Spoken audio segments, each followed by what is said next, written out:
పరిశుద్ధుడైన యేసు నామములో శుభములు పలుకుతూ ఈనాటి బంగారు పరిధానంలో యథావిధిగా మరి ఆత్మీయ సత్యాలు, జీవిత సత్యాలు తెలుసుకుంటూ మరి ఒక ప్రత్యేక సందేశాన్ని పాత నిబంధనలో ఉండే కొందరి భక్తుల యొక్క జీవితాన్ని మరి ధ్యానం చేసుకోవడానికి నాకు ఒక భక్తుని ఈమెయిల్స్ ద్వారా నేను సేకరించుకొని ఒక్కొక్కటి మీకు స్పష్టంగా అందించితే అది మీరు భద్రం చేసుకొని సేవ్ చేసుకొని దాన్ని పదే పదే ఆత్మీయంగా బలపడటానికి ఉపయోగించుకోవాలని నేను ఆ రకంగా చేసుకుంటున్నాను. కాబట్టి మీరు కూడా చేయాలని నేను కోరుకుంటున్నానండి. యథావిధిగా నేను మరి బంగారు పరిగ ధ్యానాన్ని మీ మధ్య ఉంచుతాను. మరి అది ఆత్మీయంగా మేలు కల్పిస్తూనే ఉంది మనకి. కొన్ని అనుభవాలు చక్కగా జీవితాన్ని అన్వయించుకుంటున్నాం అన్నట్టుగా కొంతమంది రెస్పాన్స్ నన్ను ఆనందపరుస్తుంది. ప్రభుకే మహిమ. తర్వాత అపవాది మన విశ్వాసాన్ని పూర్తిగా పతనం చేయడానికి శోధిస్తాడు, కానీ దేవుడు మన విశ్వాసాన్ని పెంపొందించడానికే పరీక్ష చేస్తాడు కదా. ఏ అనుమతి లేకుండా శోధన ఎవరికీ పాపంగా మారదు. సాతాను బలవంతంగా మరి పాపాన్ని చేయించలేడు. మరి చెడు ప్రేరణ మాత్రమే కలిగిస్తాడు. దానికి అంగీకరించటము లేదా తిరస్కరించటము మన చేతుల్లోనే ఉంది. పాపము మనల్ని వెంటనే చంపకుండా మొదట మోసం చేస్తుంది, తర్వాత మలినం చేస్తుంది, తర్వాత నాశనం చేస్తుంది. ఈ రకంగా బిల్లీ గ్రహాం గారు కూడా కొన్ని హెచ్చరికలు ఇస్తూ పిల్లలు ఎప్పుడు కూడా పాస్ల గురించి, సువార్తల గురించి చెడుగా మాట్లాడకుండా పిల్లల్ని కంట్రోల్ చేయమని చెప్పాడు. తర్వాత అమ్మ చాలా ప్రార్థనాపరురాలు, మా అమ్మ భక్తిపరురాలు, మా అమ్మ చర్చి మానేది కాదు, మా అమ్మ ఎంతో మంచిదని సాక్ష్యం చెప్పుతూ పిల్లల్లో నేర్పాలి. మరి ఇంట్లో కానీ బయట కానీ భార్య ఎప్పుడూ భర్తను కించపరచకూడదు. దేవుడికి అనుగ్రహించిన భర్తను ఇతరులతో పోటీ చేసి మరి బాధించకు. మరి ఇల్లు ఒళ్ళు శుభ్రంగా ఉంచుకొని కుటుంబాన్ని జాగ్రత్తగా కాపాడుకోవాలని ఆయన హెచ్చరించాడు. నీకు ఒక సమస్య వచ్చిందంటే ఒక యుద్ధం చేసే అవకాశం వచ్చిందన్నమాట. నీ కోసం అప్రయత్నంగా ఒక తలుపు తెరుచుకుంది. గెలిస్తే అది ఒక విజయం, లేకపోతే ఒక అనుభవం. రెండు మంచివే కదా. దేవునితో సన్నిహితంగా ఎరటమై భూమిపై పరలోకపు ఆనందాన్ని అనుభవించటం అని ఒక భక్తుడు చెప్పాడు. అయితే తీర్పు దినాన్న ఎంత వాక్యం చదివావని మనం ప్రశ్నించబడం, కానీ ఎంత వాక్యం నెరవేర్చావని అడుగుతాడు. క్యాంపైన్ ఆయన చెప్పాడు. మనకి ఇష్టమైన మదర్ తెరెసా కూడా ఒక మాట అన్నారు, దయగల పదాలు చిన్నవి మరియు మాట్లాడటం సులభం, కానీ వాటి ప్రతిధ్వనులు అది చాలా తీవ్రంగానే ఉంటాయి. మరి ఈ రకంగా మనము దేవుని యొక్క వాక్యాన్ని మరి చెప్పుకుంటూ మరి చాలా చాలా ఆశ్చర్యకరమైనటువంటి కొన్ని తలంపులు మరి మన దగ్గర ఉన్నాయి. అది కొద్దిగా పదే పదే అప్పుడప్పుడు మీకు చెప్తూ మరి చదవటం నాకు ఇష్టపడుతున్నాను. ఏ విధంగా అంటదంటే, అనుప్రాసతో అహంకారము అడ్డంకులను ఆహ్వానిస్తుంది. అణకువ ఆనందానికి ఆభరణం. అలసత్వము అవకాశాలను ఆరగిస్తుంది. అభ్యాసము అభివృద్ధికి ఆధారము. అవివేకము అపజయానికి ఆరంభము. ఈతో వచ్చే మాట. మరి ఇచ్చే ఇల్లు ఇంపుగా ఉంటుంది, బూడ్చేది ఇబ్బందులకే. ఇష్టంతో చేసిన పని ఇబ్బందిని ఇట్టే జయిస్తుంది. మరి తాత వచ్చేది అనుప్రసతో. తప్పు తెలిసి మరి తిరిగిన వాడే తెలివైన వాడు. తొందర తీర్పు తరచూ తప్పుడు ఫలితాన్ని ఇస్తుంది కదా. తీయని తత్వము తగాదాలను తొలగిస్తుంది. తక్కువ మాట ఎక్కువ పని చేయడం శ్రేష్టం. త్యాగం ఇచ్చేది తృప్తి. దాత వచ్చేది మరి దైవ గుణాలకు ద్వారం. దురాశ దుఃఖానికి దారి. దృఢమైన నిర్ణయము దూర ప్రయాణాలని దగ్గర చేస్తుంది. అయితే దేవుని దారి ఎప్పుడు కూడా దీవెనలకు దారే కదా. మరి దానము దయ దేవుణ్ణి గుర్తు చేస్తుంది. నిజము నెమ్మదిగా నెగ్గుతుంది. నమ్రత నమ్మకాన్ని చాటుతుంది, మరి నాటుతుంది కూడా. నిబద్ధ నైపుణ్యం నిర్మిస్తుంది.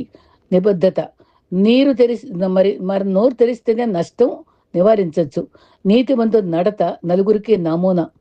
అయితే మరి సొలొమోను గురించినటువంటి అనుభవాలను మనం జ్ఞాపకం చేసుకోవాలంటే, సొలొమోను మరి జ్ఞానమునకు కలిగిన ఆశీర్వాదము మరియు విభక్త హృదయమునకు అంటే డివైడెడ్ హృదయానికి ఉన్న ప్రమాదం, అది వివరంగా చూద్దాం. సొలొమోను జీవితాన్ని చాలా మంది లోకంలో అత్యంత జ్ఞానవంతుడైన రాజుగా మాత్రమే చూస్తారు.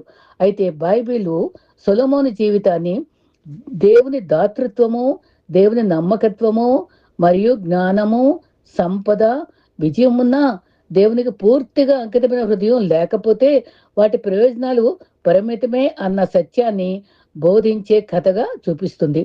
సొలొమోను జీవితము మన దేవుని వరాల మరి గొప్ప జీవితాన్ని మాత్రమే కాకుండా దేవునితో నిరంతరమైన సంబంధం ఎంత అవసరమో కూడా నేర్పిస్తుంది. దేవుడు సొలొమోను ఎన్నుకొని సింహాసనంపై ఉంచాడు. సొలొమోను తన శౌర్యంతో గాని యుద్ధ విజయాలతో గాని రాజు కాలేదు.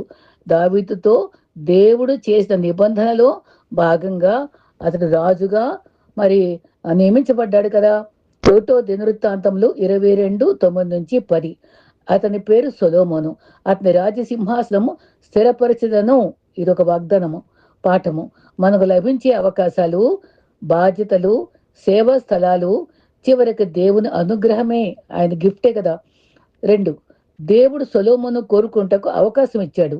రాజ్యారంభంలో దేవుడు సొలొమోనుకు ప్రత్యక్షమై ఏది కావాలనుకున్నా అడగమన్నాడు. సొలొమోను ఏమడిగాడు?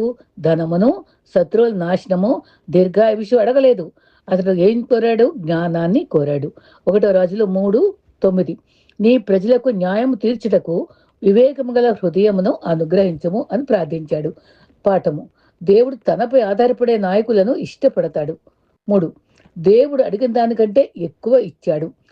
దేవుడు సొలొమోనుకు జ్ఞానాన్ని మాత్రమే కాదు, సంపదను, ఘనతను, శాంతిని కూడా ఇచ్చాడు. 1 రాజులు 3:12-13. జ్ఞానవంతమైన హృదయం నాకు నీకు ఇచ్చదను, నువ్వు అడగని వాటిని కూడా నీకు ఇస్తాను.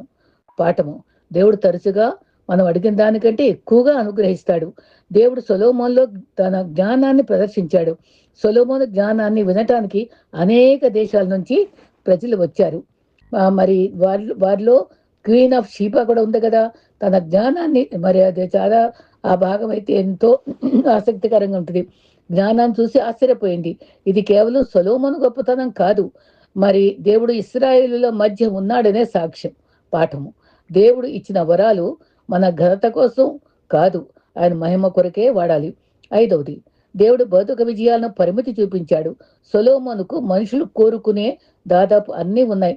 ఏంటంటే సంపద, జ్ఞానము, అధికారము, ఖ్యాతి, ఆనందాలు, విజయాలు. అయినప్పటికీ అతడు చివరికి ఇలా రాశాడు, ప్రసంగిలో రాశాడు కదా. మరి ఇదంతా మరి మంచి మరి వివరంగా రాశాడు ప్రసంగిలో. మనం గమనిస్తే ఇవన్నీ కూడా వ్యర్థములు, వ్యర్థము సమస్తం వ్యర్థమే, దేవుని లేకుండా జీవితము చివరికి శూన్యమని అతడు చెప్పాడు. 5వ పాఠము. దేవుని స్థానాన్ని ఏది భర్తీ చేయలేదు. 6వదిగా సొలొమోను హృదయము క్రమంగా దేవునికి దూరమైంది. సొలొమోను ఒక్క రోజులో పడిపోలేదు. చిన్న చిన్న రాజీలు, దేవుని ఆజ్ఞలు నిర్లక్ష్యం చేయడం, అన్య స్త్రీలతో వివాహాలు చేసుకోవడం, ఇవి క్రమంగా అతని హృదయాన్ని దేవుని నుండి దూరం చేసేసాయి. 1 రాజులు 11:4. అతని భార్యలు అతని హృదయమును ఇతర దేవతల వైపు తిప్పారు. సమస్య మరి జ్ఞానం లేకపోవడం కాదు, హృదయము మరి విభక్తం అవడం, అంటే డివైడ్ అవ్వడం. పాఠము. జ్ఞానం మాత్రమే సరిపోదు, దేవుని పట్ల సంపూర్ణ భక్తి అవసరము. 7, దేవుడు సొలొమోను శిక్షించాడు. సొలొమోను అవిధేయత కారణంగా రాజ్యం చీలిపోతుందని దేవుడు ప్రకటించాడు. అయితే దావీదు చేసిన నిబంధన నిమిత్తము కొంత కృప చూపించాడు. 1 రాజులు 11:12-13 వరకు దేవుని శిక్షణ ఆయన పరిశుద్ధతను మరియు నమ్మకత్వాన్ని చూపిస్తుంది. పాఠాన్ని గమనిస్తే ఎక్కువ వరాలు పొందిన వారికి ఎక్కువ బాధ్యత ఉంటుంది. 8వ పాఠము. దేవుడు తన నిబంధనకు నమ్మకంగా ఉంటాడు. సొలొమోను విఫలమైనప్పటికీ దేవుని ప్రణాళిక విఫలం కాలేదు. దావీదు వంశము కొనసాగింది. మెస్సియుని రాక మార్గం సిద్ధమైంది. పాఠం. మనుషుల వైఫల్యాలు దేవుని విమోచన ప్రణాళికను ఆపలేవు. సొలొమోను జీవితం అంతటా దేవుని చెయ్యి. దేవుడు అతన్ని ఎన్నుకున్నాడు. దేవుడు అతనికి జ్ఞానం ఇచ్చాడు. దేవుడు అతన్ని ఆశీర్వదించాడు. దేవుడు అతని ద్వారా దేశాలకు సాక్ష్యం ఇచ్చాడు. దేవుడు అతన్ని హెచ్చించాడు. దేవుడు అతన్ని శిక్షించాడు. దేవుడు తన నిబంధనను కాపాడాడు. ఈ కథ సొలొమోను గొప్పతనాన్ని కాదు, దేవుని నమ్మకత్వం తెలియజేస్తుంది. సువార్తతో అనుసంధానం కూడా మనకుంది. సొలొమోను మనలను యేసుక్రీస్తు వైపు నడిపిస్తాడు. మరి ఇద్దరు దావీదు కుమారులే, ఇద్దరు జ్ఞానంతో ప్రసిద్ధులయ్యారు. ఇద్దరి వద్దకు దేశాల నుంచి ప్రజలు వచ్చారు. కానీ యేసు సొలొమోను కంటే గొప్పవాడు. సొలొమోను జ్ఞానవంతుడు, కానీ యేసు దేవుని జ్ఞానం. 1 కొరింథీ 1:24. సొలొమోను ఆలయాన్ని నిర్మించాడు, యేసు నిజమైన ఆలయం. యోహాను 2:19-21 వరకు. సొలొమోను హృదయము దారి తప్పింది, యేసు తండ్రికి సంపూర్ణంగా విధేయుడయ్యాడు. సొలొమోను రాజ్యం క్షీణించింది, యేసు రాజ్యం ఎన్నటికీ అంతం కాదు. మత్తయి 12:42. సొలొమోను కంటే గొప్పవాడు ఇక్కడ ఉన్నాడు. ముఖ్య సందేశం: సొలొమోను జీవితం మనకి నేర్పేది జ్ఞానము దేవుని వరం, సంపద, ఖ్యాతి, విజయము దేవుడు లేకుండా తృప్తినివ్వలేవు. గొప్ప బుద్ధి కంటే గొప్ప హృదయం ముఖ్యం. దేవుని వరాల కంటే దేవుని స్వయంగా ఎక్కువగా ప్రేమించాలి. దేవుని ప్రణాళిక మనుషుల వైఫల్యాల కంటే గొప్పది. ఇది గ్రహించుకోవాలి. చివరిగా ఈ సొలొమోను జీవితం చివరకు మనలను ఒక ప్రశ్న అడగమంటుంది. నేనే దేవుని వరాలని ఎక్కువగా ప్రేమిస్తున్నానా, లేక దేవునినే ఎక్కువగా ప్రేమిస్తున్నానా? ఈ ప్రశ్నకు సరైన సమాధానం మనం సొలొమోను కంటే గొప్పవాడైన యేసుక్రీస్తు వైపుకి నడిపిస్తుంది. మరి ప్రభు కృప ఈ ధ్యానం ద్వారా మరి దేవుని యొక్క ఆంతర్యం ఒక్కొక్కరి జీవితంలో ఏమై ఉంటుందో మనం పూర్తిగా గ్రహించుకోవడానికి దోహదమవుతుంది. ప్రభు కృప అటువంటి జ్ఞానంతో మనం నడిపించి ఈ ఆత్మీయ సత్యాలని గ్రహించుకుని హృదయంలో హత్తుకుని క్రియాత్మకంగా ప్రభు వైపు చూస్తూ సాగిపోదాం. అట్టి కృప మనకు దేవుడు అనుగ్రహించుగాక. ఆమేన్.